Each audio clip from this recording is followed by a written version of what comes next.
Assalamualaikum warahmatullahi wabarakatuh. Pada pertemuan kali ini kita akan belajar tentang teorem Pitagoras dan bukti teorema Pitagoras.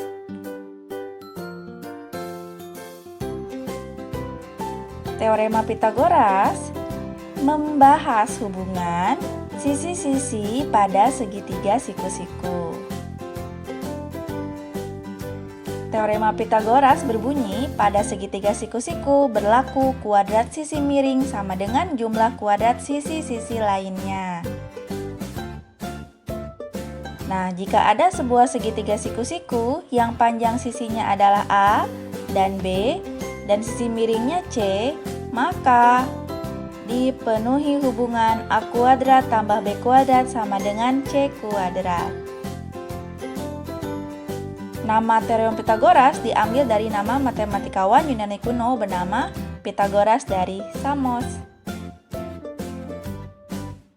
Nah, Pitagoras ini hidup pada abad 600 sebelum Masehi. Namun demikian, aplikasi teorema Pitagoras ditemukan dalam konstruksi bangunan dari peradaban tua jauh sebelum Pitagoras hidup. Contohnya, pada bangunan piramid di Mesir, bangunan piramid suku Maya, pagoda Cina. Nah, itu hanya contoh kecil saja. Kemudian, teorema Pitagoras ini digunakan pada peradaban modern hingga sekarang. Contohnya untuk membuat konstruksi jembatan yang kokoh. Selain itu, juga bisa digunakan untuk membuat layar pada kapal yang optimal. Dan tak kalah penting, teorema Pitagoras juga dipakai untuk triangulasi sinyal untuk menentukan lokasi GPS pada handphone kita ya. Nah, bukti teorema Pitagoras, hingga saat ini ada 367 pembuktian berbeda teorema Pitagoras. Beberapa di antaranya ditulis atau ditemukan pada abad sebelum Masehi. Nah, berikut ini adalah pembuktian teorem Pitagoras dari seorang matematikawan Muslim Persia yang bernama Nasir al-Din al-Tusli pada tahun 1258. Dan berikut tablet Babilonia tentang bilangan Pitagoras. Dan ini merupakan catatan Cina kuno tentang teorem Pitagoras. Sekarang, bisakah kita membuktikan teorem Pitagoras? Simak video selanjutnya ya. Di video ini, kita akan melihat bukti klasik yang disusun oleh Pitagoras sendiri, yang disebut dengan proof by rearrangement, yang artinya pembuktian dengan penyusunan kembali. Ambil 4 buah segitiga siku-siku yang identik atau sama, dengan panjang sisinya A, B, dan sisi miringnya C. Susun sehingga terbentuk sebuah persegi yang besar, dan terdapat sebuah persegi di tengah-tengahnya. Persegi di tengah tersebut memiliki luas C kuadrat. Sekarang kita susun kembali 4 segitiga tadi menjadi 2 buah persegi panjang dan menyisakan 2 buah persegi di kiri atas dan kanan bawah. Yang panjang sisinya masing-masing adalah B dan A. Dengan luas persegi kanan bawah adalah A kuadrat dan kiri atas adalah B kuadrat. Kunci dari pembuktian ini adalah bangun datar yang terbentuk tidak berubah luasnya walaupun dilakukan penyusunan berbeda.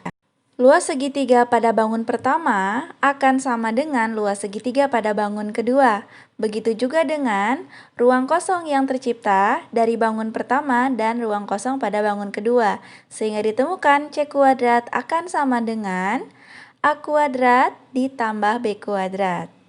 Secara visual terbukti bahwa C kuadrat sama dengan A kuadrat tambah B kuadrat.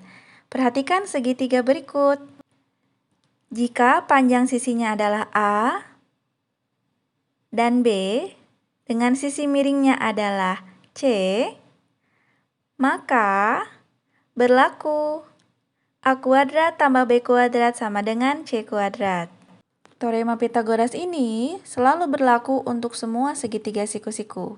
Berikut adalah segitiga siku-siku yang paling terkenal, ukurannya adalah 3, 4, dan 5. 3 kuadrat adalah 9, 4 kuadrat adalah 16, 5 kuadrat sama dengan 25. Dipenuhi hubungan 9 ditambah 16 sama dengan 25.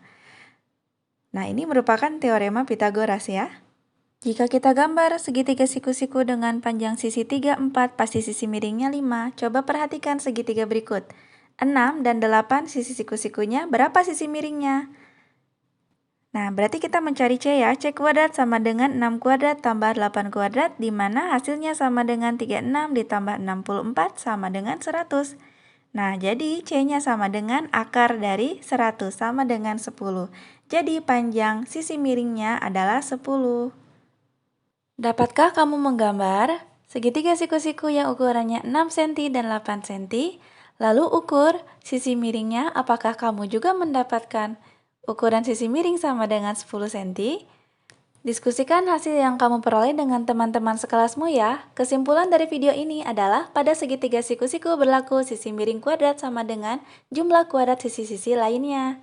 Sebagai latihan, buatlah segitiga siku-siku menggunakan penggaris dan ukur panjang sisi-sisinya, lalu cek apakah memenuhi teorema Pitagoras. Baik, sekian video kali ini. Terima kasih atas perhatiannya. Semoga apa yang kita pelajari bermanfaat. Jazakillahu khairan katsira. Wassalamualaikum warahmatullahi wabarakatuh.